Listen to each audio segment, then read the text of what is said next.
Your adrenaline's flowing, you're worried, you're concerned. If something goes off and you only have a body alarm on you and you press your body alarm and you're being assaulted or somebody's being assaulted next to you, you're waiting for a response to come in and you're hoping that your brother, sister, officer is going to be there for you.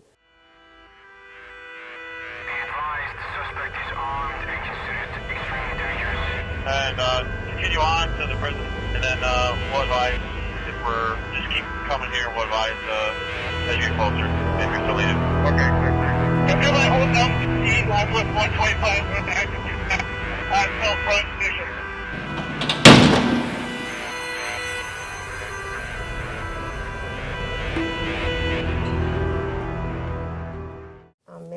I'm a lieutenant for the Department of Corrections.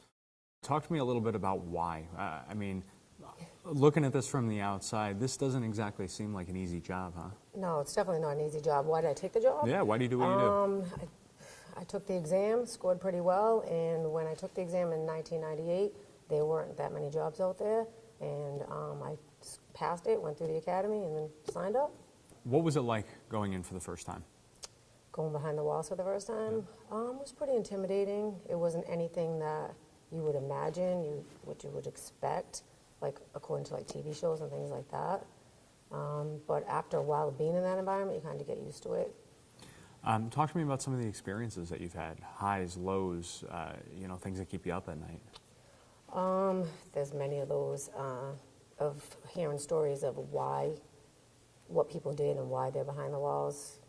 From any type of crimes, from petty theft to murder and things like that. Seen several incidences in there with inmates themselves harming themselves, attempting to harm others.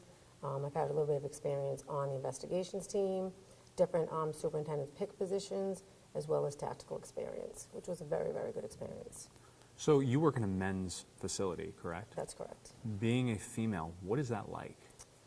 Well, it's a man's world all around. It can be a struggle amongst officers as well as inmates and anybody else that we're surrounded by.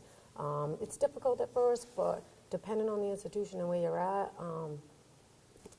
everybody knows how to maintain themselves and carry themselves in a particular manner. If you treat them with respect, they'll treat you with respect. How do you leave this here? When you go home at night, how does it stay here? Does it? Not really. I go to the gym. It depends on the day that you have. I, right at this point, particularly work in property department, where if you know anything about being behind the walls, property is pretty big to an inmate. That's where they get all of their items that they order, from headphones to clothes to food. You do bring it home, unfortunately. I use, family, friends, the gym, try to, do different things outside of here. And to not think about that. But do you try to vent about it? Yeah. Do they understand it? No. So you try to keep your friends that you work with, your co-workers, acquaintances, to maybe talk about it and work it out that way. Are there experiences that you've had here that you, at the end of the day, said, why am I doing this? On occasion, yes. But it is a very good job, and for the most part, if everybody does their part, we're all pretty safe at the end of the day. But I think it takes a toll on you more mentally than anything. Other officers in this environment that I've spoken with have said, you're coming into this environment, you're not armed, and it's sort of that hurry up and wait. It's monotonous until it's not. What goes through your mind and your body during these times when it's not? Well, your adrenaline's flowing, you're worried, you're concerned. If something goes off and you only have a body alarm on you and you press your body alarm, and you're being assaulted or somebody's being assaulted next to you, you're waiting for a response to come in and you're hoping that your brother, sister, officer is going to be there for you as soon as possible. What kind of an impact does that have from a, cumulative perspective? I mean, we talked earlier and we talk all the time about post-traumatic stress, and for some it's one big incident. It's an IED that hit a military convoy, or it's a police-involved shooting, but here it's more of a culmination of things over the years. Is that right? Yeah, that's correct. Over the years, and on any given day, you don't know what you're going to walk into, and hopefully when you get out of there that you can just put that aside and go about your normal routine. But you don't know what to expect until you get in there, and it does depend on the facility you work at. We're at the Supermax prison. I work at a medium. It's different structure, different environment. The inmates are all kind of the same. The population's changing. There used to be like the older inmates there that were running it, and the place was very calm. However, with classification and the way that they're moved around through the facilities, it's changed a lot. So on any given day, something can jump off and you've got to deal with that situation at that time.